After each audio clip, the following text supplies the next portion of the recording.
how do I even talk about each of these books as a series as a whole?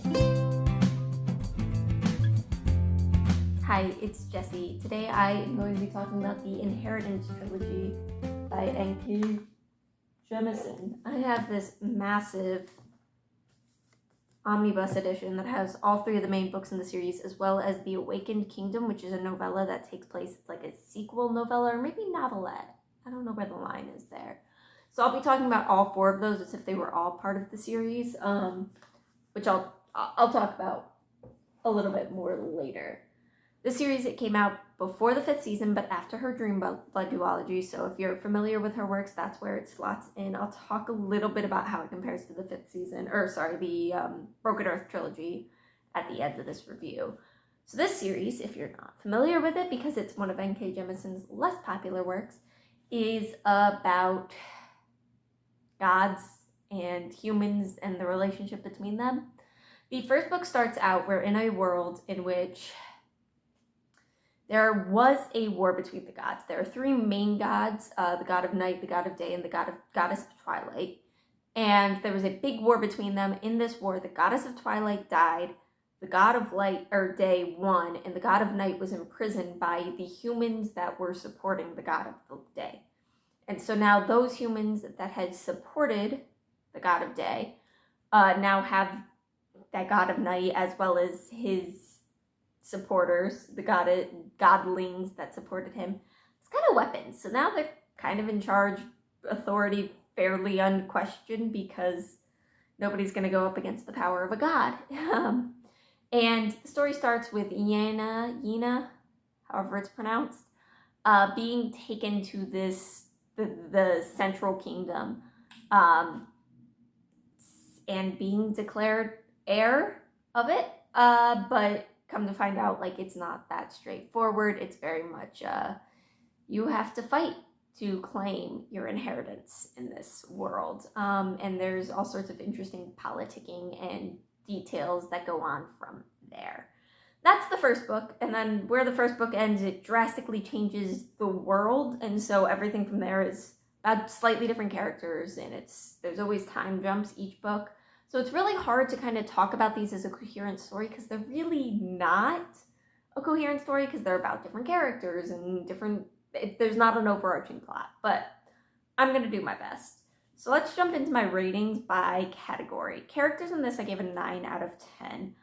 I think N.K. Jemisin's characters are just fantastic. They're all really well-rounded. They all grow slowly, and you can see even the characters that are in the background, and you can see, or not necessarily in the background, but might have been main character in book 2 where they are in the 4th book. You can really see their growth, and it's really interesting to see. I think the one thing that kind of takes that point off for me is that there are these time jumps between books, and not that this is any fault of N.K. Jemisin's, but for me personally, it's always really, really difficult to see how that connects. How did this character that was here at the end of book 1 become this character at the start of book 2? And that's on me, because there's massive time jumps. It's 40 years later, 80 years later, 1,000 years later. It's really hard for me to make those connections, but that's why that got 1 point off. That said, the characters are really interesting. I'll get into details book by book a little bit later. Plot was really hard for me to differentiate, because there isn't an overarching plot. It's not like this is something I can just rank how is the story overall, because there isn't an overall story. So this is something I don't normally do when I'm rating my series, but I did just go through an average between the 4 books. And then I rounded up just because I felt I felt like overall it was probably better. And that came out to an average. It was 7.6 or something. So I rounded up to an 8 on plot. Each book has its own plot, and they get steadily worse, in my opinion. Book 1 is the 100,000 Kingdoms, had a fantastic plot. It was very twisty. It couldn't quite predict what was happening. Political, thriller-esque happenings. Really fantastic. The second book, the plot was a little less focused, but I still was really into it. Third book, plot was interesting, if confusing.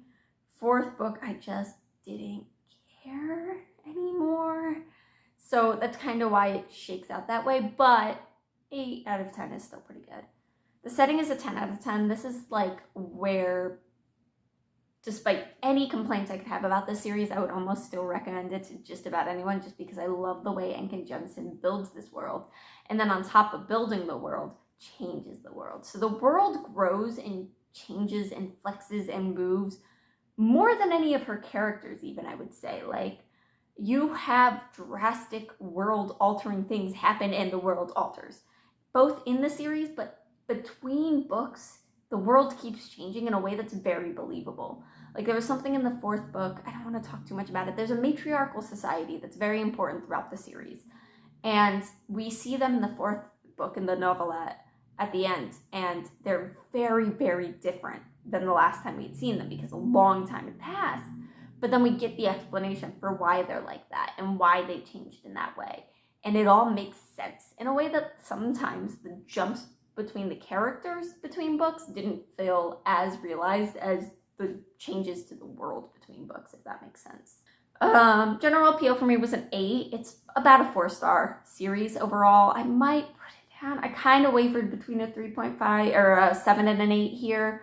I think that the novelette at the end really kind of soured my feelings towards the series, and the last book, I took a huge break between book 3, Kingdom of Gods, and reading this novelette because I didn't love Kingdom of Gods quite as much.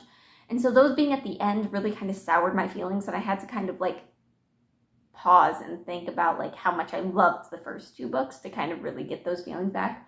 So I went with an 8, but maybe that's a little generous. Writing is a 9 out of 10. N.K. Jemisin has beautiful writing. She has very poignant writing. She has she just has things she's going to say, and she's going to say them. And I really enjoy her writing. I don't think there is much change in quality of writing between this and the 5th season. At least I didn't notice anything. You do think 5th season starts with much more of a punch up front, but I don't really notice a quality difference between those. So if you like her writing and other things you've read, you would still like this. It's not like some authors where you go back to their earlier work and you're like, I see where you've grown. I think she was always pretty fantastic. The originality here, 10 out of 10. I've never really read or seen anything quite like this. Really, the only thing it like loses points for is the day, night, twilight, god system, because I couldn't stop thinking of My Little Pony. But other than that, like it's just so unique and fascinating, and there is a lot of just really interesting things going on in this. And then the ending is also why I struggled. Like, what counts as the ending of this? Should I stop at the trilogy itself? Should I include the novelette? Because I think the novelette makes the ending a little weaker than even the end of the trilogy did. But anyway, I gave the ending a 6 out of 10. I just do think on this series she did not quite stick the landing as well as she did in Broken Earth. Like, things just...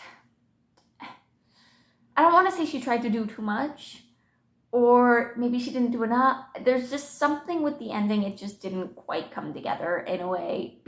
And I think it's because there isn't an overarching plot. So it's hard to like look at that ending and be like, yeah, you did it. Yeah, I get it. Because that's not the intent. So overall, this comes to a rating for the series is a 4.35 out of 5, which is still a really, really good rating. So I don't want anybody coming away from this thinking like the series was okay. It's good. It's better than good. It's just disappointing to me because I know N.K. Jemisin can do better. So if you're just interested in my overarching series thoughts, you can click away now. Please leave a like, comment down below. But I do want to talk briefly through each of the books because there was so much variation book to book.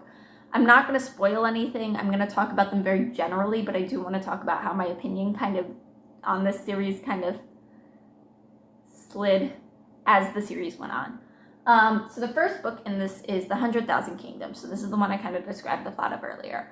I really liked this. This ended up getting a 4.78 out of 5, if you need a number. The characters were fantastic. The plot was so twisty and conniving. I liked the villains. I liked the allies. There was a romance that I could root for, even if I kind of felt like I shouldn't. There was a lot of really interesting moving parts in this, and I really, really loved it. And it built the world so well for the rest of the story to build on. Book 2, The Broken Kingdoms, takes place slightly after the end of book 1. I don't think it's a huge time jump, but I might be misremembering. It's been a little while since I read these first couple books. And this one got a 4.3 out of 5 for me. So this has already been a big step down. Like, that's like half a star rating. But I still think it's really, really good. I still really love the protagonist on this one. The plot, like I mentioned earlier, a little less high for me, but it's because it's got more to do with like secret societies and stuff like that that don't appeal to me quite as much. The romance in this, not quite as good. It also set my expectations for book 3, which made me preemptively uncomfortable with book 3 in a way I'll talk about in a moment. But it was pretty good. Book 3, Kingdom of Gods, took a pretty deep dive after that. That was a 4.03 out of 5. My problem with this is kind of a large chunk of that lower rating is because of the perspective character. And I don't want to say who it is because I don't want to spoil it for you, but like if you've read the first 2 books, you kind of know who it's going to be based on like things. And I was uncomfortable with that character and the things going on with that character. In a way, I think maybe I was supposed to be, think of something like Lord of the Rings, right? You have hobbits who look 15 even though they're 72, right? And you have elves that are 6,000 years old and dating 50-year-old humans, you know? And you're like, that's a little weird. Now, take that same concept, but you have a literal god who is thousands of years old, but because of his nature is still a child, interacting with actual human children. And it gets really weird. And I think it's intentional. I mean, N.K. Jemisin throughout the series does some weird things with relationships. Like, there's some very uncomfortable stuff between, like, the gods, because they're all technically siblings. And it, like, messes with that in, like, a way that I think is supposed to make you uncomfortable and make you kind of think a little and make you kind of pause. It's just, with this one in particular, it got uncomfortable. Finally, the last part of this, and my battery, that camera's gonna die, so whatever. And then the final book, the novelette at the end, was The Awakened Kingdom. This got a 4.05.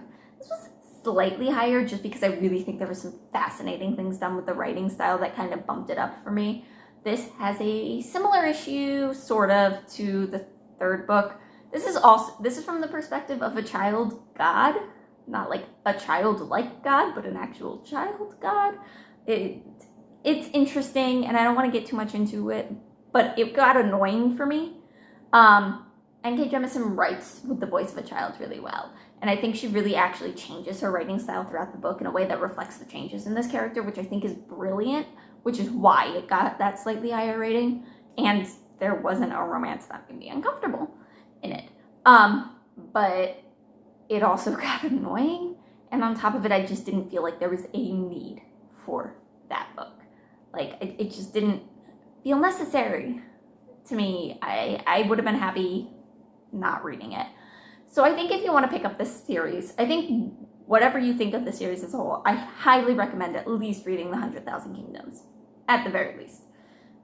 If you enjoy The 100,000 Kingdoms, I would recommend go on to Broken Kingdoms. It's still very good. A little different, but still good. I wouldn't really recommend Kingdom of Gods unless you kind of picked up on what I'm talking about and you're okay exploring that. If you like Kingdom of Gods, you might enjoy Awakened Kingdom. You might. I think those kind of go hand in hand. There's a lot of similarities between them that make it that if you like one, you'll like the other. But honestly, I think just read the first 2 books and pretend the series ends there. There's no reason not to pretend it ends there. It's pretty good. Anyway, that's it from me. Leave a like down below if you like this. You can go ahead, feel free to comment your thoughts on this series if you have read it. As a comparison to Broken Earth, because I meant to mention this, I think the series overall is worse than Broken Earth, but I honestly think The 100,000 Kingdoms is better than the 5th season, personally. And I love the 5th season. I just think The 100,000 Kingdom is doing some really, really interesting things that Broken Earth doesn't get into until later books in the series. Anyway, That's it for me. Love y'all.